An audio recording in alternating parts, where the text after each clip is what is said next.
Students, welcome to Zenith Guru. Lecture second में हमने nervous system के बारे में पढ़ा था और इस क्लास में हम एंडोक्राइन सिस्टम के बारे में पढ़ेंगे। अब नर्वस सिस्टम के बारे में हमने जो भी पढ़ा उसकी कुछ लिमिटेशंस होती हैं। क्या लिमिटेशंस होंगी? देयर आर सम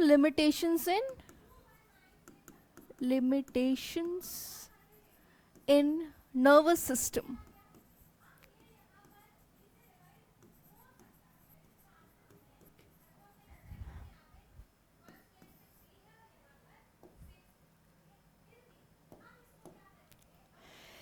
पहली लिमिटेशन ये होती है कि जो भी electric impulse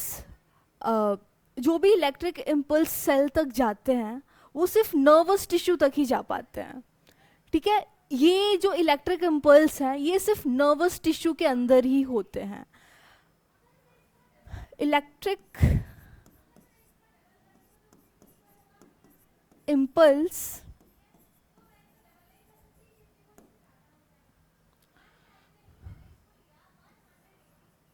are only sent to the cells connected to nervous system. ये इलेक्ट्रिक इम्पल्स सिर्फ नर्वस सिस्टम में ही फैलती है। सेकेंड लिमिटेशन ये है कि सेकेंड लिमिटेशन ये है कि इम्पल्स के जनरेशन और ट्रांसमिशन के बाद नर्व सेल को रिसेट होने के लिए टाइम चाहिए होता है, तब जाके वो दूसरे इलेक्ट्रिक इम्पल्स को कैरी फॉरवर्ड करेगी। तो सेकेंड लिमिटेशन क्या है?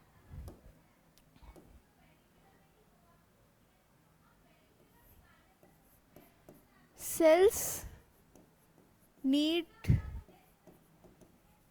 time to reset for another transmission of electric signal और इम्पल्स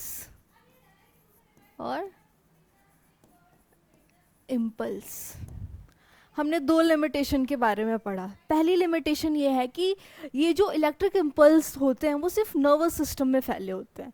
सेकेंड लिमिटेशन ये है कि जो इलेक्ट्रिक इम्पल्स का जो भी जनरेशन और ट्रांसमिशन होता है उस ट्रांसमिशन के बाद सेल को टाइम चाहिए होता है रीसेट होने के लिए, ताकि वो दूसरे इंफॉर्मेशन को कैरी फॉरवर्ड कर सके। ओके, तो इसके नर्वस सिस्टम के इसी लिमिटेशन को ओवरकम करने के लिए बॉडी में क्या है? एंडोक्राइन सिस्टम है। This is endocrine system.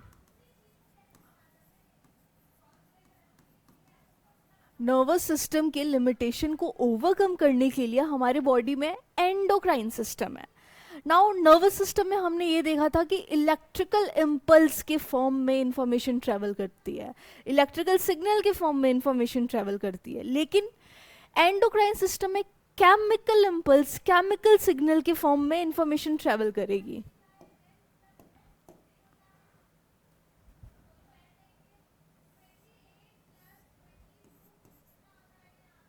Chemical signal के फॉर्म में, केमिकल सिग्नल। अब इस केमिकल को हम क्या कहते हैं? नर्वस सिस्टम में हमने देखा था कि साइनेप्स क्या होता है? दो न्यूरॉन्स के बीच का जो गैप होता है उसे साइनेप्स कहते हैं, और उस साइनेप्स में इलेक्ट्रिकल सिग्नल किस में कन्वर्ट हो रहा था? केमिकल सिग्नल में कन्वर्ट हो रहा था। और उन केमिकल्स को हम क्या कहते थे? उन केमिकल्स को हम न्यूरोट्रांसमीटर कहते थे। न्यूरोट्रांसमीटर।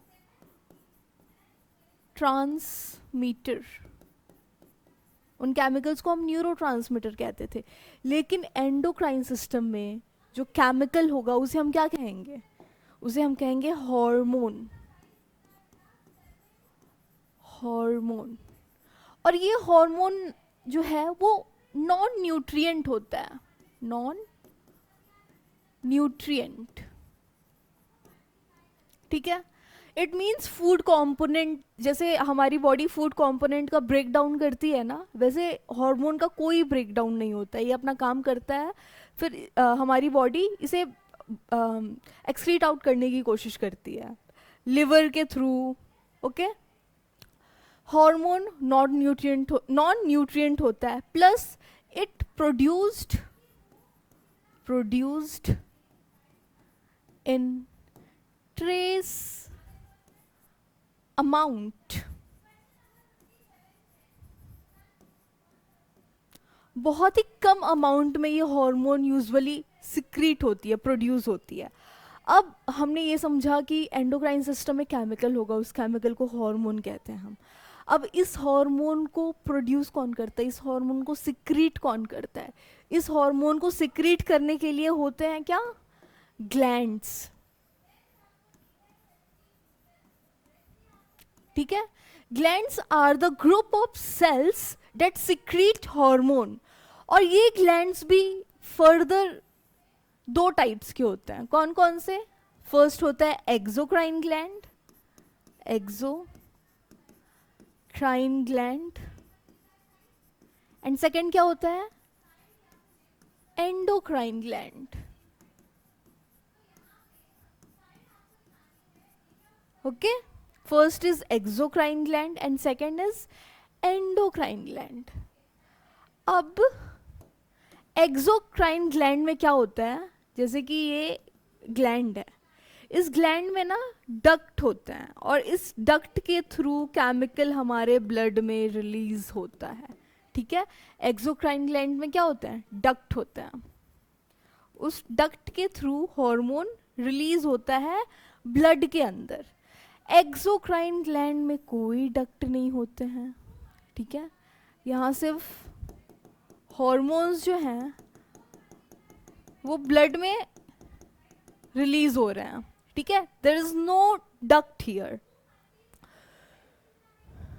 ओके, तो हमारे सिलेबस में जो है वो एंडोक्राइन ग्लैंड है। अब हम इन ग्लैंड्स के बारे में पढ़ेंगे। बहुत सारे एंडोक्राइन ग्लैंड होते हैं हमारे बॉडी में। अब हम डिफरेंट ग्लैंड के बारे में पढ़ेंगे। वो ग्लैंड कौन से हार्मोन को सिक्रीट करती हैं, उन हार्मोन्स का क्या फंक्शन होता है हमारे बॉडी में, वो हार्मोन्स कैसे रेगुलेट करती हैं हमारी बॉडी को। तो देखते हैं, हम एंडोक्राइन ग्लैंड के बारे में पढ़ते हैं।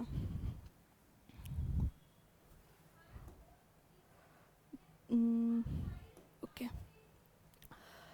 जो पहला एंडोक्राइन ग्लैंड है आपके बुक में दिया हुआ है वो है pituitary gland. Pituitary gland,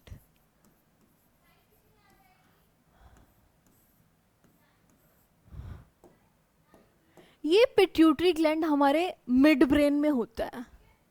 location कहाँ होती है इसकी? हमारे मिड ब्रेन में।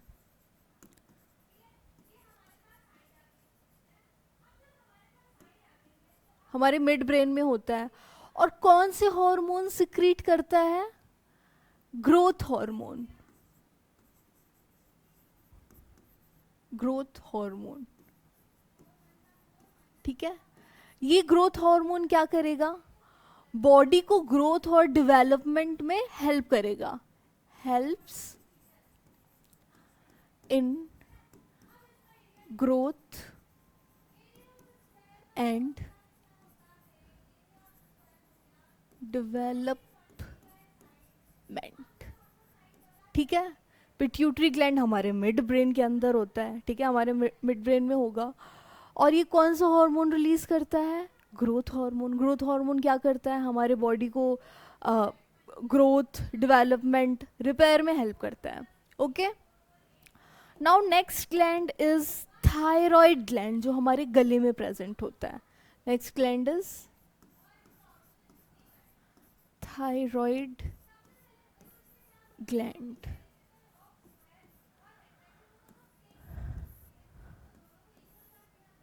ठीक है, ये थायराइड ग्लैंड कहाँ प्रेजेंट होता है? हमारे थ्रोट में, हमारे नेक के पास।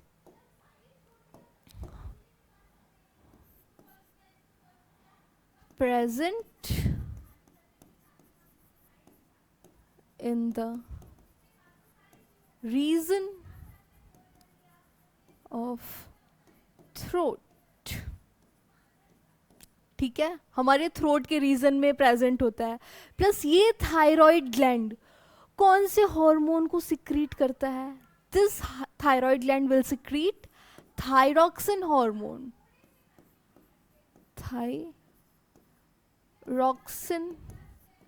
हार्मोन। नाउ इन हार्मोन्स का क्या फंक्शन होता है? ये हार्मोन्स बॉडी के बीएमआर को रेगुलेट करते हैं। Regulate BMR. Now what is BMR? BMR is basal metabolic rate. Basal metabolic rate. Okay, now ये बेसल मेटाबॉलिक रेट क्या होता है? हमारे बॉडी में जो भी केमिकल प्रोसेसेस हो रहे हैं, ठीक है ना, उसी को ही बेसल मेटाबॉलिक रेट कहते हैं। अब हम देखेंगे कि ये जो थायरॉक्सिन हार्मोन है वो कैसे अफेक्ट करता है हमारे बीएमआर को। अगर ये थायरॉक्सिन हार्मोन ज़्यादा हो जाता है, अगर ये थायरॉक्सिन हार्मोन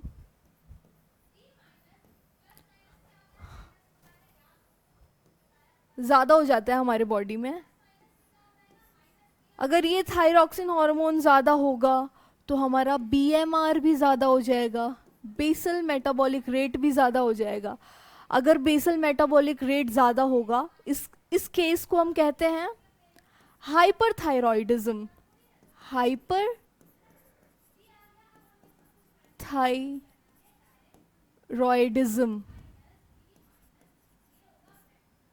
इस केस में क्या होता है? जिसको हाइपरथायरॉयडिज्म होता है ना, उसका बहुत ज़्यादा वेट लॉस होता है। इस केस में क्या होता है? Weight loss. Weight loss. Now अगर यही thyroxine hormone, this is the thyroxine hormone, अगर यही थायरॉक्सिन हार्मोन कम हो जाए तो क्या होगा? बेसल मेटाबॉलिक रेट भी कम हो जाएगा, बीएमआर भी कम हो जाएगा। इस केस को क्या कहेंगे? हाइपोथायरॉयडिज्म। हाइपोथायरॉयडिज्म।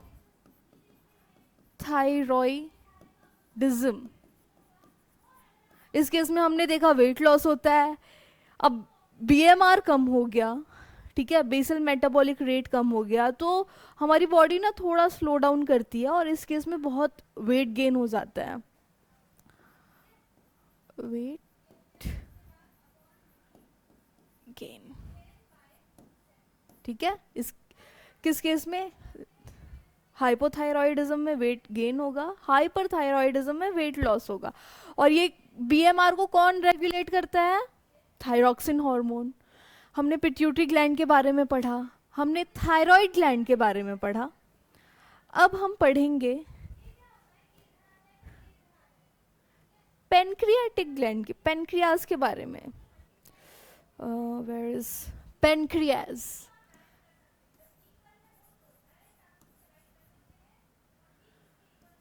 पेनक्रियाटिक ग्लैंड भी बोल सकते हैं। अब इस पेनक्रियाज के पास ना हमने पढ़ा था कि एक्सोक्राइन ग्लैंड, एंडोक्राइन ग्लैंड। इस पेनक्रियाज के पास दोनों तरीके के ग्लैंड होते हैं।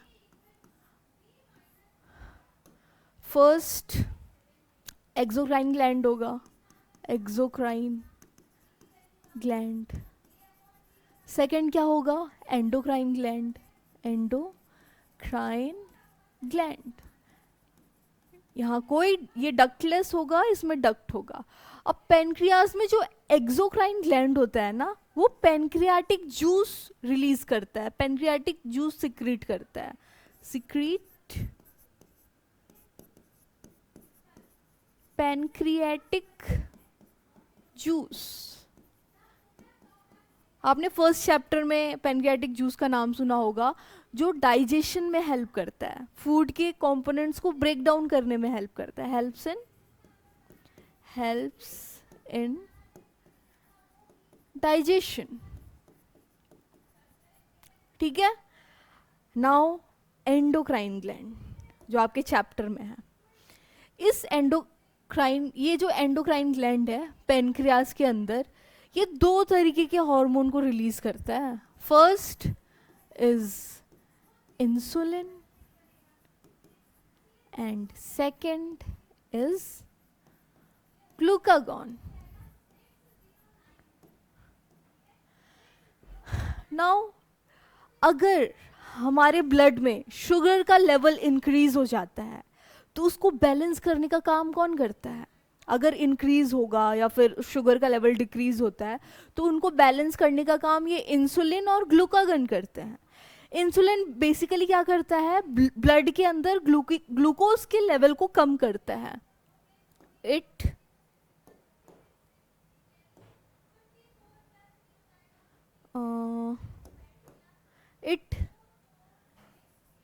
decreases the glucose level in blood। Glucagon क्या करते हैं? It increases the glucose level in the blood, it increases the glucose level in the blood। ठीक है। अगर हमारे बॉडी में ग्लूकोज का लेवल इंक्रीज होता है तो इंसुलिन उस सारे ग्लूकोज को कम करके हमारे लिवर में स्टोर कर देता है। अगर ऐसी सिचुएशन बनती है कि हमारे बॉडी में जो ग्लूकोज का लेवल है वो बहुत ज़्यादा कम हो गया है, फिर ये ग्लूकागॉन लिवर के पास जाएगा और जो स्टोर्ड ग्लूकोज हैं उनको वापस से सेल में लेके आएगा। तो ऐसे कोऑर्डिनेट करके ये दोनों हमारे ब्लड के ग्लूकोज लेवल को बैलेंस रखते हैं। ओके। पेनक्रियाज में दो ग्लैंड होते हैं, एक्सोक्राइन ग्लैंड होता है, एक्सोक्राइन ग्लैंड में पेनक्रियाटिक जूस होते हैं जो डाइजेशन में हेल्प करते हैं। एंडोक्राइन वो एक्सोक्राइन ग्लैंड है। नाउ एंडोक्राइन ग्लैंड में कौन से हार्मोन्स होते हैं? दो हार्मोन होते हैं, इंसुलिन एंड ग्लूकागॉन। इंसुलिन हमारे ब्लड में ग्लूकोज के लेवल को कम करता है, ग्लूकागॉन हमारे ब्लड में ग्लूकोज के लेवल को बढ़ाता है। नाउ नेक्स्ट ग्लैंड के बारे में हम पढ़ेंगे जिसका नाम है एड्रिनल ग्लैंड। Adrenal gland. अब ये ग्लैंड कहाँ पे होता है? ये ग्लैंड प्रेजेंट होता है हमारे किडनीज के ऊपर, अबव द किडनीज। ठीक है। ये कौन सा हार्मोन सिक्रीट करता है? एड्रिनल ग्लैंड जो है वो एड्रीनलिन हार्मोन सिक्रीट करेगा। इसका फंक्शन क्या होता है? ठीक है। अब फंक्शन जानने से पहले हम देखते हैं कि ये जो एड्रेनलिन हार्मोन है ये कब सिक्रीट होता है? जब भी हमारी बॉडी फाइट और फ्लाइट मोड में होती है, जब भी हमारी बॉडी किसी इमरजेंसी सिचुएशन में होती है। तो आप लोगों ने नोटिस करा होगा हमारी ब्रीदिंग रेट इंक्रीज हो जाएगी। अगर जिनको कुत्तों से मोहब्बत नहीं है, अगर उनके पीछे डॉग्स पड़ गए हैं तो बहुत ज़्यादा डर लगता है। और डर क्यों लगता है? इसी एड्रेनलिन हार्मोन की वजह से। ये एड्रेनलिन हार्मोन हमारे बॉडी में कुछ चेंजेस करता है, हमारा ब्लड प्रेशर इंक्रीज हो जाता है, हमारा हार्ट बीट इंक्रीज हो जाता है, हमारे बॉडी के अंदर जो भी कार्ब्स हैं उनका ब्रेक डाउन हाई हो जाता है। ये सब किस वजह से होता है? क्योंकि उस एमरजेंसी सिचुएशन में, उस फाइट एंड फ्लाइट मोड में ये एड्रेनलिन हार्मोन रिलीज होता है। ठीक है, क्या करता है? इंक्रीजेस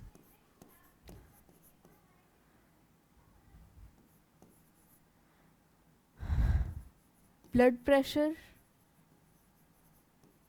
ओके, और क्या होगा? इंक्रीजेस हार्ट बीट और increases the respiratory rate। Glucose का ब्रेकडाउन होना स्टार्ट हो जाता है, हम ज़्यादा से ज़्यादा ऑक्सीजन लेने लगते हैं। ओके, ये हार्मोन कब रिलीज होगा? ड्यूरिंग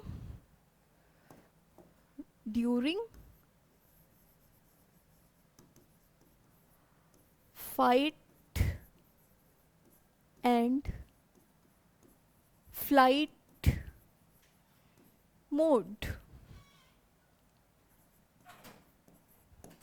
ठीक है, एड्रेनलिन ग्लैंड कहाँ पे होता है? हमारे किडनी के ऊपर प्रेजेंट होता है। इसका कौन सा हार्मोन रिलीज करता है? एड्रेनलिन हार्मोन रिलीज करता है। इसका क्या फंक्शन होता है?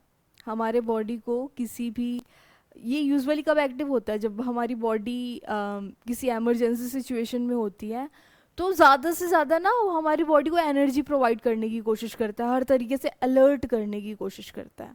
ठीक है, हमने कौन कौन से ग्लैंड पढ़ लिए हैं? हमने पढ़ लिए हैं pituitary gland, thyroid gland, pancreas में 2 ग्लैंड होते हैं, उन दोनों के बारे में हमने पढ़ लिया है। हमने एड्रिनल ग्लैंड के बारे में पढ़ लिया है। अब हम पढ़ेंगे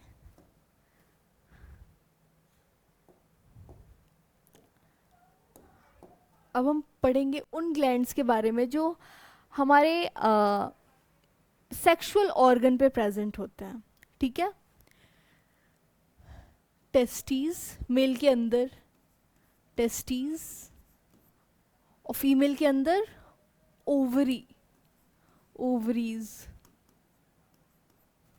ठीक है, ये किस में होता है? ये मेल में होता है और ये फीमेल में। अब मेल के अंदर जो हार्मोन सिक्रीट होता है टेस्टिस से, उसे हम क्या कहते हैं? उसे हम कहते हैं टेस्टोस्टेरॉन। टेस्टोस्टेरॉन।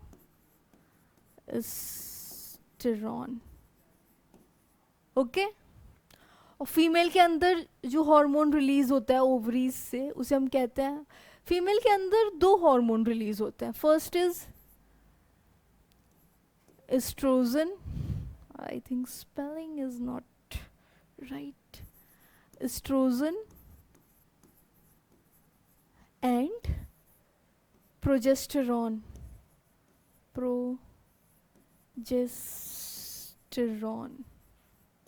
ओके, अब ये जो हॉर्मोन्स हैं, मेल के अंदर टेस्टोस्टेरॉन, फीमेल के अंदर एस्ट्रोजन या फिर प्रोजेस्टेरॉन, इनका फंक्शन क्या होता है? ये प्यूबर्टी के टाइम पे जो भी सेकेंडरी सेक्सुअल कैरेक्टर्स होते हैं उनको डेवलप करने में हेल्प करते हैं।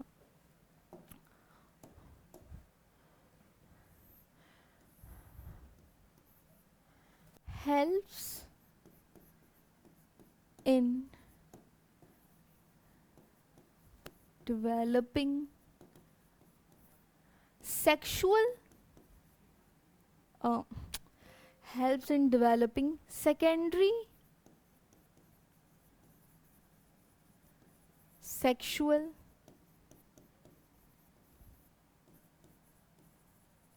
character, helps in developing secondary sexual character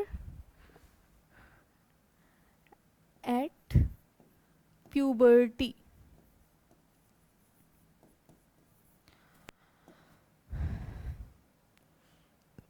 अब ये सेकेंडरी सेक्सुअल कैरेक्टर्स के अंदर क्या आएगा? प्यूबर्टी के टाइम पे बॉडी में जो भी चेंजेस होते हैं ना, जैसे जो मेल होते हैं उनकी आवाज़ भारी हो जाती है, वॉइस की पिच लो हो जाती है। इनके अंदर चेंजेस क्या होते हैं?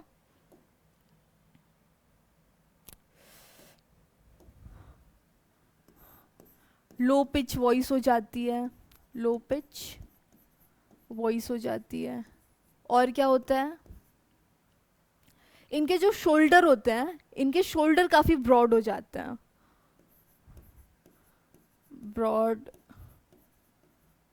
Shoulder. Facial hair growth start हो जाता है, फेशियल हेयर ग्रोथ, ठीक है। अब फीमेल के अंदर कौन कौन से सेकेंडरी सेक्सुअल कैरेक्टर्स डेवलप होते हैं, इनकी जो वॉइस की पिच है वो हाई हो जाती है, हाई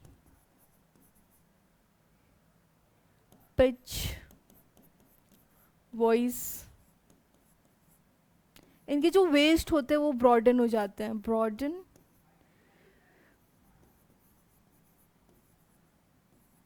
वेस्ट, ठीक है।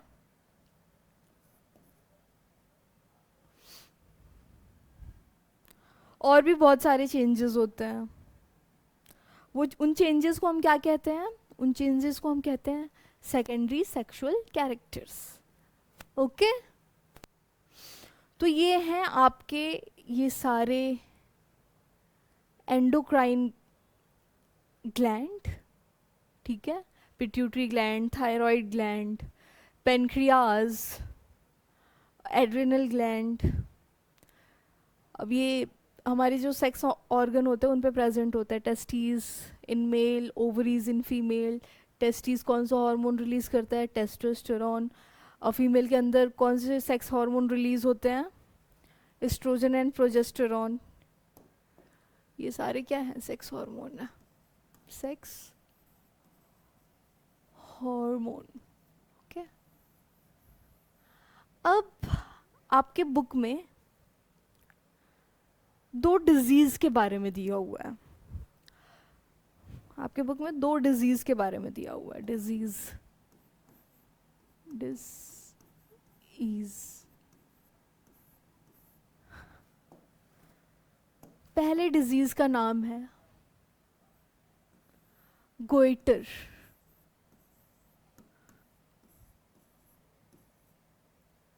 आई थिंक स्पेलिंग इज राइट। अब ये गोइटर बेसिकली कौन सी बीमारी होती है, नेक के पास ये जो सारे मसल है ना वो स्वेल कर जाते हैं, स्वॉलन नेक हो जाता है। अब ये डिजीज क्यों होता है, it occur due to deficiency of iodine, अकर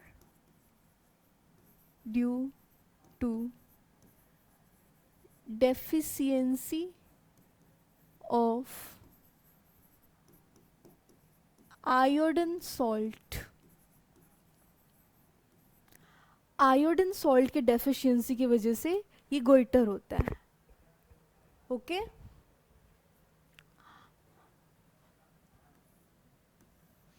इसीलिए आयोडीन का इंटेक बहुत ही इंपॉर्टेंट है हमारी बॉडी के लिए। नाउ सेकेंड कौन सा डिजीज होता है, जो सेकेंड डिजीज होता है, कलर शुड बी चेंज्ड, जो सेकेंड डिजीज होता है वो है डायबिटीज। ये डायबिटीज किस वजह से होता है, it occur due to deficiency of, it occur due to deficiency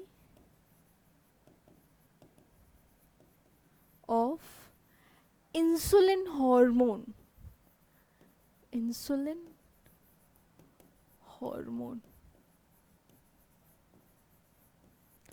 हमने अभी इंसुलिन के फंक्शन के बारे में पढ़ा। इंसुलिन क्या करता है, हमारे ब्लड में जो भी ग्लूकोज का लेवल है उस ग्लूकोज के लेवल को कम करने का काम करता है। लेकिन अगर ये इंसुलिन बने ही ना हमारी बॉडी में, तो बहुत प्रॉब्लम क्रिएट होती है। ब्लड में शुगर का लेवल इंक्रीज हुआ, ग्लूकोज का लेवल इंक्रीज हुआ, कौन सी बीमारी आई? डायबिटीज़। तो इस केस में जो भी पेशेंट होता है ना, उनको इंसुलिन के इंजेक्शंस लेने पड़ते हैं।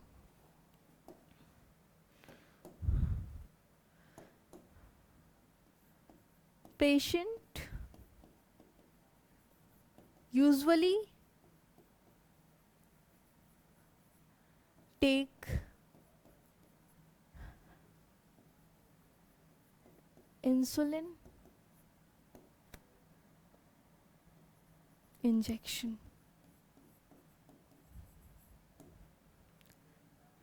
ठीक है, आपके एनसीईआरटी में इन दो डिजीज़ के बारे में, फर्स्ट इज गोइटर जो किसकी डेफिशिएंसी की वजह से होता है? जो आयोडीन की डेफिशिएंसी की वजह से होता है।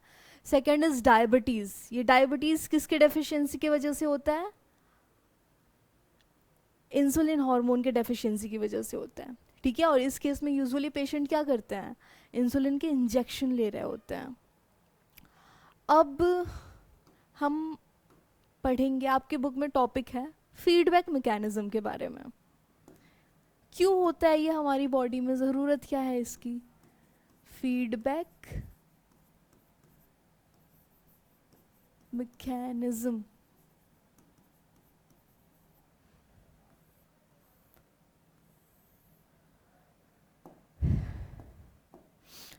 देखो, अगर हमारी बॉडी में हार्मोन ज़्यादा हो जाए या फिर बहुत कम हो जाए, तो ये दोनों ही केसेस हमारे बॉडी को बहुत ज़्यादा अफेक्ट करेंगे। ठीक है, तो ये फीडबैक मैकेनिज्म ये एंश्योर करता है कि हमारी बॉडी में जो हार्मोन का लेवल है वो बैलेंस रहे। अब ये फीडबैक मैकेनिज्म दो तरीके के होते हैं। कौन कौन से? Positive feedback mechanism, positive feedback mechanism and negative feedback mechanism. Negative feedback mechanism.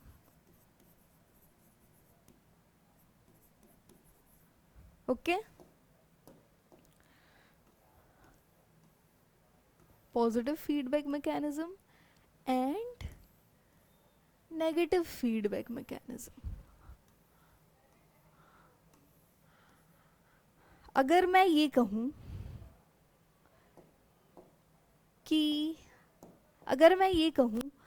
हमने नेगेटिव फीडबैक मैकेनिज्म के बारे में पढ़ लिया है, आप लोगों को ये केस याद होगा, कहाँ गया? आप लोगों को ये केस याद होगा, हमने पढ़ा था कि जब भी हमारे ब्लड के अंदर ग्लूकोज का लेवल इंक्रीज होगा, कौन आएगा? इंसुलिन आएगा। जब भी हमारे ब्लड के अंदर ग्लूकोज का लेवल डिक्रीज होगा, कौन आएगा? ग्लूकागॉन आएगा। लेकिन ये कोऑर्डिनेशन हो किस वजह से रही है, वही हम देखते हैं फीडबैक मैकेनिज्म में। ये कोऑर्डिनेशन होती कैसी है? अब अगर यहाँ पे ग्लूकोज का लेवल इंक्रीज होता है, तो इंसुलिन क्या करेगा? इंसुलिन ग्लूकोज के लेवल को डिक्रीज करेगा, बैलेंस बनाने की कोशिश करेगा।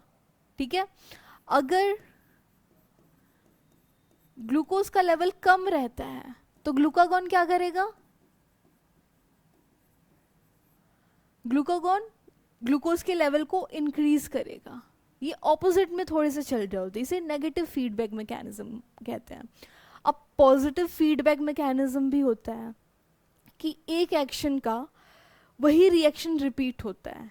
फॉर एग्जाम्पल, इसको मैं थोड़ा सा साइकोलॉजिकली समझाना चाहूँगी। अगर आप परेशान हो, ठीक है, अगर आप परेशान हो और कोई सैड सॉन्ग सुनो तो बहुत ज़्यादा रोना आता है। आप जितना रोगे उतनी यादें आएंगी जिस भी वजह से रो रहे हो, और रोगे और ज़्यादा यादें आएंगी।